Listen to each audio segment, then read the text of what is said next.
muito bem, voltamos à segunda parte do programa Linha Aberta. Em cima da mesa, a competitividade no setor agrário. Começamos a discutir isto já há mais ou menos 30 a 40 minutos. Tenho como convidados o Dr. Rajendra de Souza e o Dr.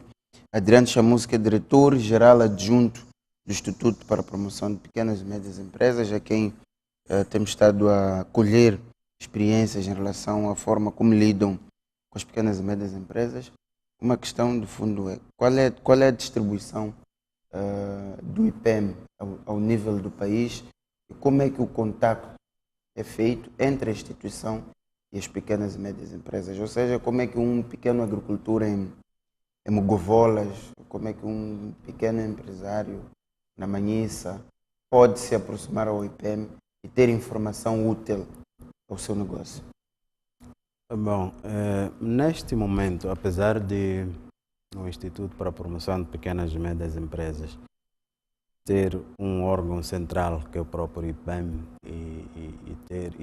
e ser previsto nos seus estatutos a representação territorial, neste momento ainda não tem uma delegação criada em nenhuma das províncias.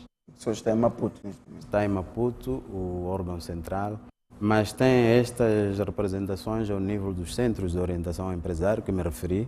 Portanto, estamos em Manica, Tete, Cabo Delgado, portanto, e provavelmente já ainda este ano, está no fim, no início do próximo ano, na Zambésia e também em Gaza.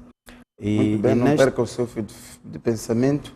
Vamos ao encontro da senhora Valentina, que nos fala do bairro de Chopala, aqui na cidade de Maputo. Muito boa noite, senhora Valentina.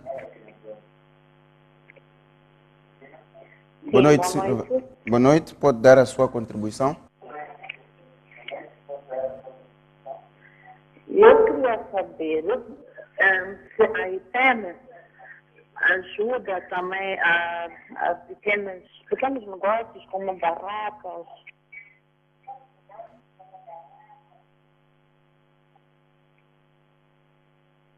Muito bem. Está registrada a sua questão. Assim que for oportuno, será respondida. Sim? Sim, como eu dizia, portanto, neste momento não tem uma delegação criada, portanto, do IPM ao nível local. E encontramos-nos nestas províncias que me referi. E por falar da dispersão que o Dr. Rajendra estava a referir, estamos agora também a criar centros de orientação ao nível distrital, portanto, ao longo do Vale do Zambeze. Portanto, vamos criar 3 centros de orientação ao empresário. Bem, não perca o seu fio de pensamento. Vamos ao encontro do senhor Samuel, que nos fala da Matola, aqui na província de Maputo. Boa noite, senhor Samuel. Muito boa noite. Muito boa noite. Qual é a sua contribuição? Sim, gostaria de participar neste programa, porque de facto vi que é bastante interessante. De fato, o que está a acontecer é que o diretor do IPM que está a falar ali parece que ele não conhece bem o movimento da agricultura. E ele tem que conhecer Moçambique real, o pequeno agricultor, quais são as dificuldades que ele enfrenta. Porque, na verdade, falando da agricultura, é muito complexo. São muitos problemas que envolvem a agricultura. Então, estamos falando de agricultura aqui, mecanizada, mas quem está a produzir, às vezes, fora muito mal, lá das cidades, que nem tem onde comercializar, faz todo o esforço e nem consegue pôr o seu produto no mercado. O produto, às vezes, fica podre, porque não tem onde colocar o produto. E estamos a dizer que a agricultura não em Moçambique não rende. Mas há quem consegue produzir e não tem onde vender. Então, o Estado tem que ver para essa questão. Está me perceber? Sim, muito bem. Muito bem, está registrada a sua preocupação em relação à inexistência do mercado para os pequenos agricultores. Vamos agora ao encontro do Sr. Paulino, que nos fala da cidade da Beira em Sofala. Boa noite, Sr. Paulino. Qual é a sua contribuição? Boa noite. Sim. Boa noite. Muito boa noite, Sr. Paulino. Qual é a sua contribuição? Pronto, eu queria dar um pequeno contributo sobre a competitividade agrária. Sim. Uma das questões que tornam o setor não muito competitivo é a questão também da marcação dos preços. Eu penso que agora estamos numa economia de mercado, todas as pequenas e médias empresas ou qualquer.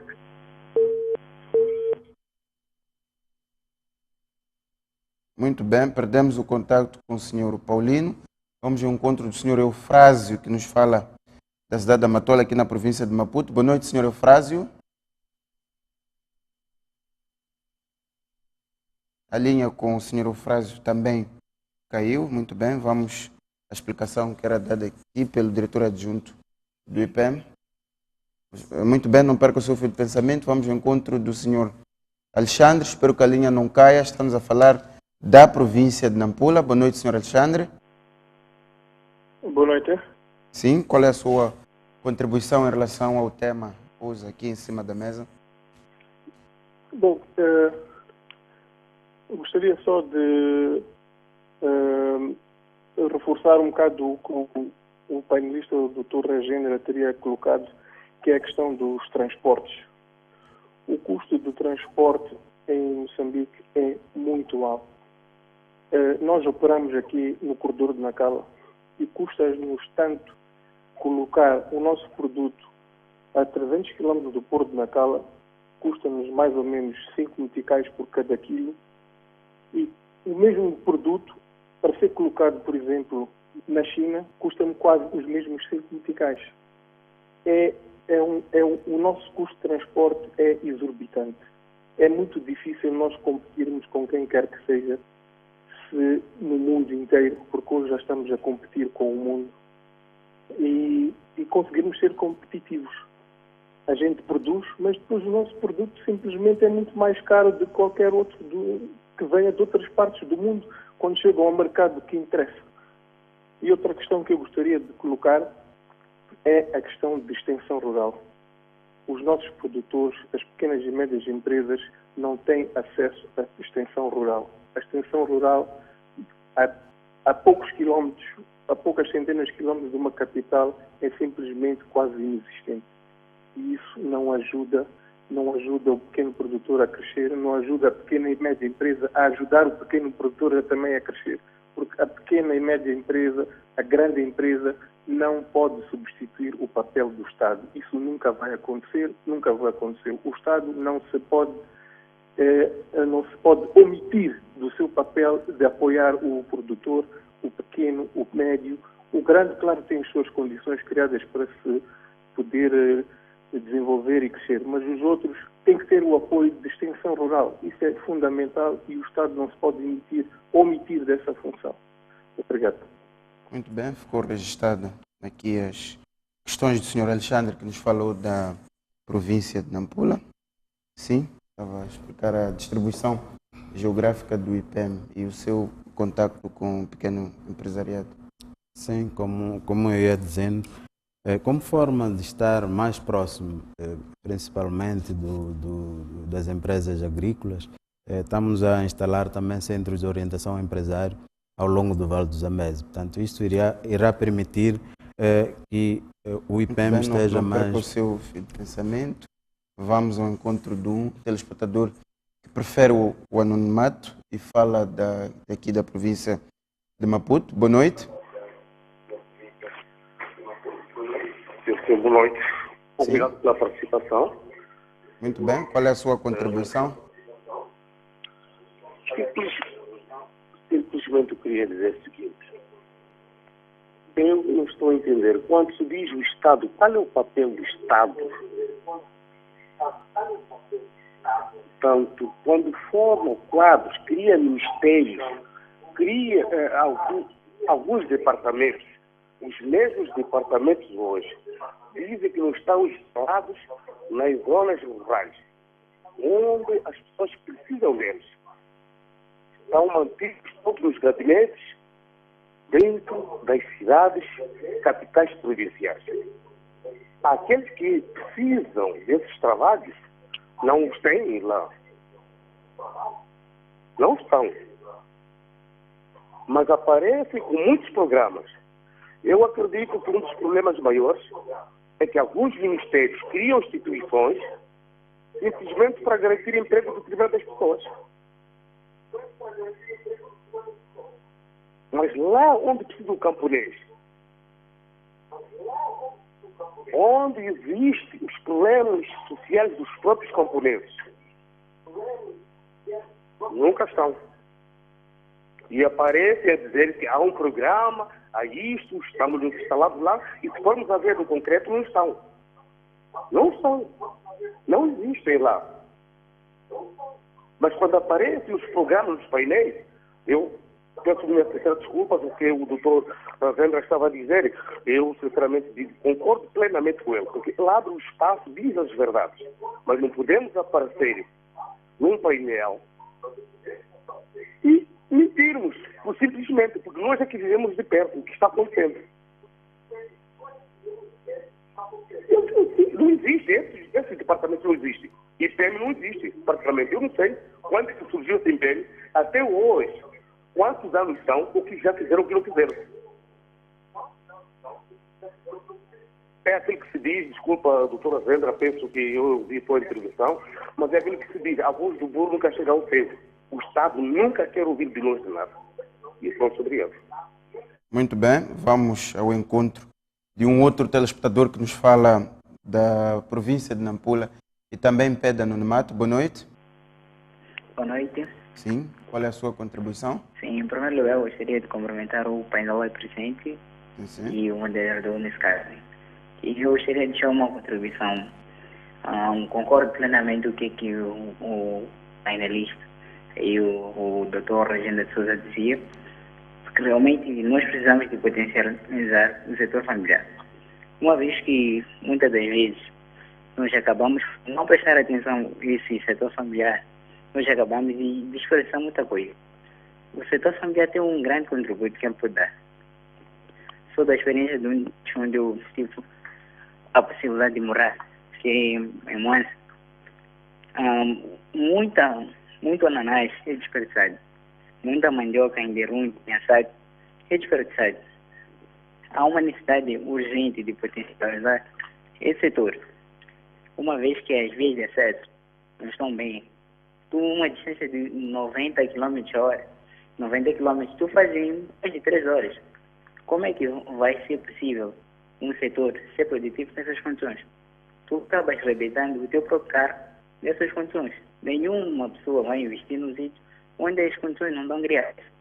Por isso que o setor da agricultura é um setor que envolve muitos outros ramos em comum.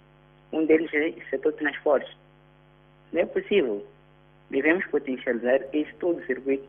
Só após isso é que devemos entrar de uma forma assim nesse setor. Acho que é exatamente esta contribuição que eu tinha a vocês. Muito obrigado. Vamos ao encontro do Sr. Paulino, que nos fala da província de Maputo. Boa noite, Sr. Paulino. Qual é a sua contribuição ao nosso tema de hoje? Alô? Boa noite, Sr. Paulino. Qual é a sua contribuição? A minha contribuição é esta. E, reagindo um bocadinho relativamente ao outro participante, e ele disse que nada está a ser feito. Eu não concordo. E é preciso observar que esta questão da agricultura e começou a tomar pódio depois da Guerra dos 16 anos. A formação dos quadros e também a questão da tal mecanização de que se fala. Nós tínhamos todo o sistema destruído do rumo a Maputo. O governo, a partir de agora, é que está a tentar a revitalizar esses setores. Nós vemos várias escolas profissionais que formam jovens novos, só agora estão a ser lançados pelas províncias. E estamos num Moçambique grande. O governo não tem só uma única preocupação. O governo é como uma casa onde tudo falta. mas nós temos que reconhecer que alguma coisa está a ser feita. Se há uma concentração na capital, tudo bem, é preciso criar uma base para alavancar esta questão toda. E muito obrigado. Muito bem. Vamos ao encontro do Sr. Ross, que nos fala do distrito da Gorongosa, na província de Sofala. Boa noite, Sr. Ross. Muito boa noite, Sr. Ross. Sim, boa noite. Boa noite. Qual é a sua contribuição? Queria dar uma contribuição também. Sim, já está a dar. Interessante. Sim, estou para participar nesse programa interessante. Sim, dizer que a agricultura exatamente é o setor agrário, agrícola, é um setor muito exatamente importante para todos os moçambicanos. Uma altura em que muitos moçambicanos praticam essa atividade como fonte das suas rendas. Mas o que acontece é que falta exatamente uma motivação por parte, como diziam os outros telespectadores, do Estado, em termos de fomento. Por exemplo, vimos que aqui em Muxunga vai-se montar uma fábrica, porque é uma zona que ananás desenvolve facilmente. Mas precisa exatamente um fomento que pode exatamente levar que as pessoas produzam mais para exatamente alimentar a fábrica. Em Gorongosa, por exemplo, parte da cidade da Gorongosa teve uma iniciativa de montar uma fábrica de conservação de frutas. Mas agora não está a funcionar. Mas mesmo na altura que está a funcionar, o produto interno, em termos de cidade de Gorongosa, não conseguia alimentar a fábrica. A fábrica precisava ainda levar produtos ou frutas de outro distrito ou outras províncias.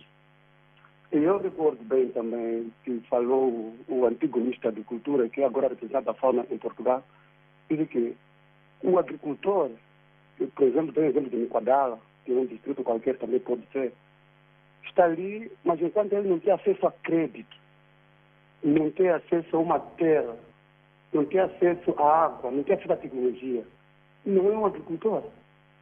Porque nós estamos a produzir, por exemplo, os dirigentes, mesmo vocês que estão aí a representar, quando vão no supermercado, que produtos estão a comprar? Que batata? De onde estão a comprar? África do Sul. Mesmo apanhar batata da Angônia, da Gorongosa, por exemplo. Não compra, porque não tem qualidade. Isso é falta de tecnologia. Então, eu acho que mesmo os empresários moçambicanos, ou mesmo dirigentes que estão a investir internamente, não estão a apostar na agricultura. Apostam em transportes e outro tipo de negócios, porque tem um resultado a curto exatamente prazo. Mas como a agricultura é mais ou menos médio e longo prazo. E outra coisa também, as políticas do governo têm de ser consistentes. Eu recordo quando se falava da Jatrofa, as pessoas apostaram-se em produzir Jatrofa que não teve mercado. Então, isso de alguma forma desmoraliza. Estaremos a falar, a debater, mas sem exatamente resultados que podemos pensar a alcançar. Obrigado. Muito obrigado, Sr. Ross. Vamos ainda ao encontro do Sr. João na mesma província, portanto, na província de Sofala. Boa noite, Sr. João. Muito boa noite, Sr. João. Sim. Boa noite. Boa noite. Qual é a sua contribuição? Gostaria de participar no programa. Sim, já está a participar. Qual é a sua contribuição? É o seguinte, desde 1975, após a independência, foram formados vários agrônomos.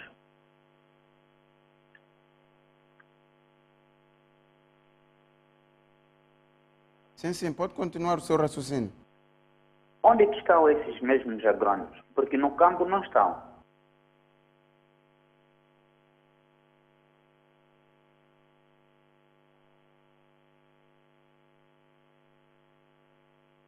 Aí fica a pergunta. Muito obrigado, Sr. João. Vamos ao encontro do Sr. Yuri, que nos fala da província de Maputo. Este é o nosso último telespectador a entrar via telefone, uma vez que temos que dar tempo aos convidados para elaborarem, ou seja, responderem as questões que aqui foram lançadas. Boa noite, Sr. Yuri. Qual é a sua contribuição em relação ao tema hoje em cima da mesa? Boa noite. Eu analiso a questão da agricultura no outro prisma, né? Na minha ótica, eu acho que os agricultores também podem tentar ser um pouco mais agressivos, né? Em termos de exigir melhores condições de trabalho ao governo, mas também podemos analisar isto por um outro ângulo. Nós costumamos já ter feiras de saúde, costumam ver palestras relacionadas com ginástica e outras coisas. Eu acho que se está-se a falar de saúde, ou se existe uma espécie de uma corrida para o bem da saúde, pudesse ter ao lado também ali alguns agricultores a colocarem os seus produtos, ou a fazerem insumos com os seus produtos. Depois da feira de saúde, que inclusive a STV tem promovido, depois vai tomar um sumo. Eu acho que isso também vai ajudar a divulgar. Eu acho que tem que ser um pouco mais arrojados no marketing, né? Temos muitos restaurantes. Em alguns restaurantes fora, poder ter um ou dois agricultores de forma organizada a tentarem expor os seus produtos. Então o turista entrou no restaurante, comeu e gostou de alguma coisa, perguntou, fora pode comprar e vá para casa. E se acontecer isso em vários cantos do país, isso também vai ajudar a dinamizar.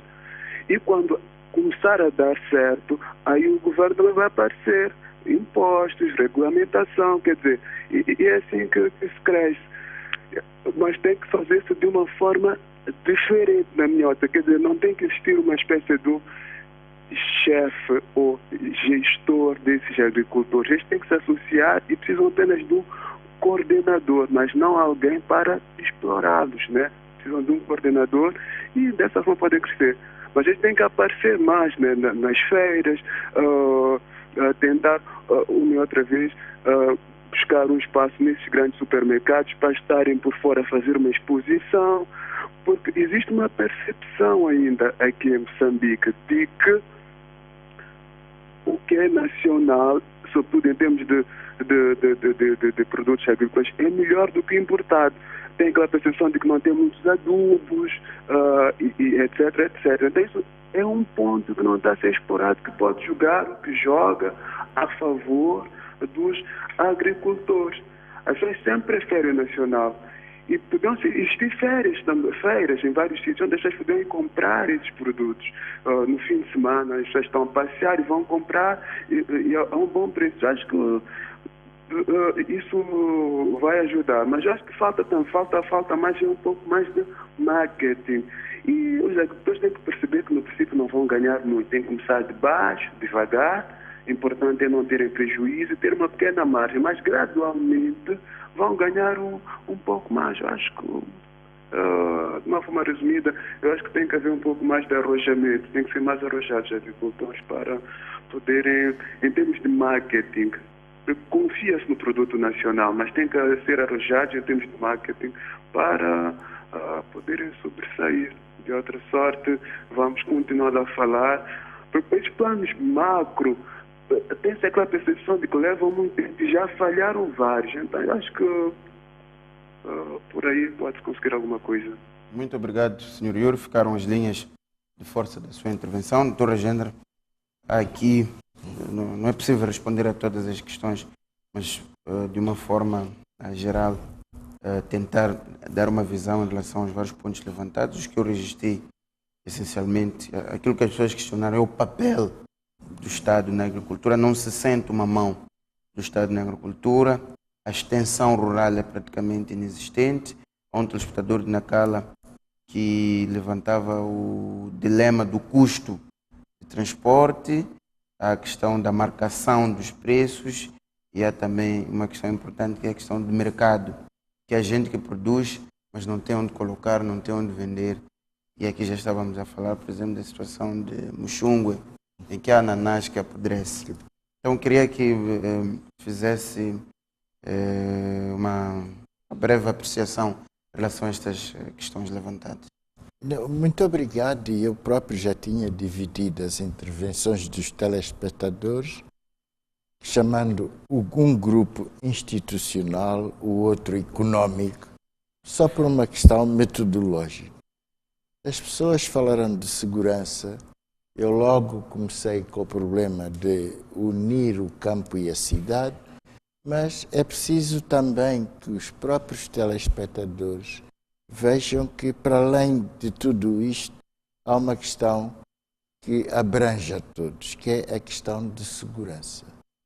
Para que se perceba o que eu quero dizer com segurança, suponhamos que um comerciante se quer instalar num distrito. Começa a comercializar, sim, o volume de negócio aumenta. Este senhor é alvo para ser assaltado. E quando eu digo isto é por ter falado com um comerciante que eu lhe dizia e perguntava: mas tu não vês oportunidade económica neste local? E a resposta dele: olha, eu tenho olhos para ver, mas se eu ponho aqui a loja, daqui ao mês vão-me assaltar. E eu não tenho como resolver o problema. Aqui está o tal custo de transação de que falamos. A marcação de preços me parece que não é em todos os produtos. E mesmo nos produtos que se marcam preços, são preços indicativos. Mas eu quero dar razão ao telespectador que, de facto, quem marca preço é o comerciante. Como a estrutura é monopolista, um comerciante ou um agente ambulante que vai comprar, ele acaba por ditar o preço. O papel do Estado. Eu quero também que os telespectadores percebam que o Estado também é um agente econômico. Faz pontes, manda fazer pontes, manda fazer. O Estado tem um interesse econômico. Mas não é só o Estado moçambicano, é o Estado no geral. Não tem muita vocação para a área econômica. Desde o perfil dos seus funcionários, a idade, porque quando o estudante sai para o mercado, vai ao setor privado, tem dificuldade, ele acaba por estagiar no Estado. Dito isto, é para dizer que, e eu já tinha dito e vou repetir, a solução dos grandes problemas que são reais é uma transformação institucional. Dito desta maneira, o que é criar uma instituição que tenha interesses económicos, vou-lhe dar o nome, ativos. Isto é, procurar um agente económico que se queira juntar ao centro de serviço, que queira fazer um negócio do IPM, queira fazer um negócio dos 7 milhões, dar oportunidade a um agente econômico que possa realizar de forma mais eficiente e que tenha interesse em realizar esta atividade porque ela dá dinheiro. O extensionista, a passar a mensagem, ao fazer aumentar a produção, claro que o nível de vendas é maior. Então aqui o dilema 1 é focar mais a nossa atenção na realização e implementação. Portanto, já temos IPM, já temos fundos, vamos concentrar toda a nossa atenção na implementação destas linhas. O segundo aspecto, eu quero crer que o camponês ele percebe o que se está a passar, só que ele está numa camisa de força que não tem solução. Disseram que ele produz e ninguém lhe compra, mas pegue o assunto de outra maneira. Se houver uma praga em que eles pecam as culturas, quem lhes assiste? Portanto, aqui está o grande papel da instituição. Ele tem que sentir, se me acontece alguma crise, ali tem estoque e eu posso continuar no mercado. Muito bem, doutora gente, temos mesmo que fechar. Vou aqui ao IPEM. Sinceramente, não foram feitas perguntas diretas, mas houve quem questionou qual é o real papel do IPEM. Se o IPEM é uma telespectadora, penso que foi a primeira que questionava o que financia então o IPEM. Qual é o foco do IPEM em termos de financiamento? Bom, eu me referia numa das minhas intervenções anteriores que o IPEM facilita aquilo que é o acesso ao financiamento. Facilitar no sentido de assistir, portanto, na elaboração de todos aqueles requisitos necessários para ter acesso ao financiamento. Facilitar no sentido de contactar com os bancos que têm protocolos, portanto, firmados para assistência às micro, pequenas e médias empresas. Portanto, esta facilitação visa essencialmente que o micro, pequeno empresário que é assistido ao nível do IPEM tenha este acesso fácil com as instituições financeiras. E por outro lado, portanto, o IPEM está a trabalhar no sentido de encontrar fundos para garantir aquilo que são para garantir que as empresas, as micro, pequenas e médias empresas que queiram, portanto, solicitar financiamentos aos bancos, portanto, tenham este fundo para garantir os seus créditos. E neste momento nós contamos já com um fundo, portanto, em parceria com o governo português, portanto, que foi já lançado no mês de outubro, portanto, que se encontra em 4 bancos, portanto, o BIM, BCI, Banco Único e Moza Banco e Banco Único. Portanto, esses bancos têm estes fundos de garantia que poderão ser, naturalmente, que há critérios de acesso, é preciso candidatar e para ter acesso a esses fundos de garantia. E também existem outros fundos, como foram lançados também através do Banco de Moçambique, portanto, para micro, pequenas e médias empresas. Nós temos o papel, portanto, de, a partir deste momento, começar a mobilizar, portanto, esforços para poder facilitar o acesso às micro, pequenas e médias empresas. Portanto, o IPEM tem este papel no acesso ao financiamento. E estamos mesmo já sem tempo, doutora Jane, tem 30 segundos. Não, os 30 segundos, isto é mais para os estudantes, mas também para os que participam nos debates. O que nós dissemos neste programa não constitui um novo paradigma, porque se está a usar o paradigma de todas as maneiras. Só deixar para essa gente, que é o filósofo americano Thomas Kuhn, no seu livro A Estrutura das Revoluções Científicas, que ele define o sentido do paradigma. Ele diz assim: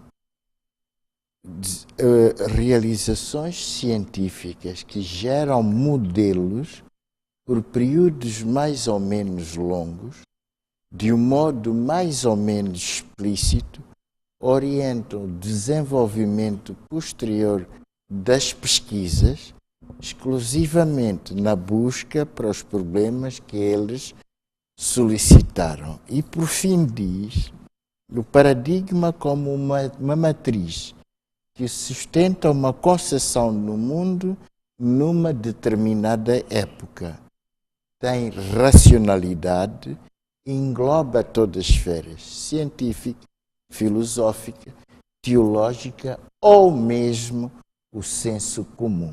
É neste sentido que tudo quanto dissemos aqui não é um novo paradigma. Muito bem, então fizemos assim, caro telespectador, o programa Linha Aberta de hoje, em que estivemos a discutir a agricultura, nomeadamente a competitividade no setor agrícola em Moçambique. Resta-me agradecer a presença dos meus convidados aqui, o Dr. Agendre de Souza e o Dr.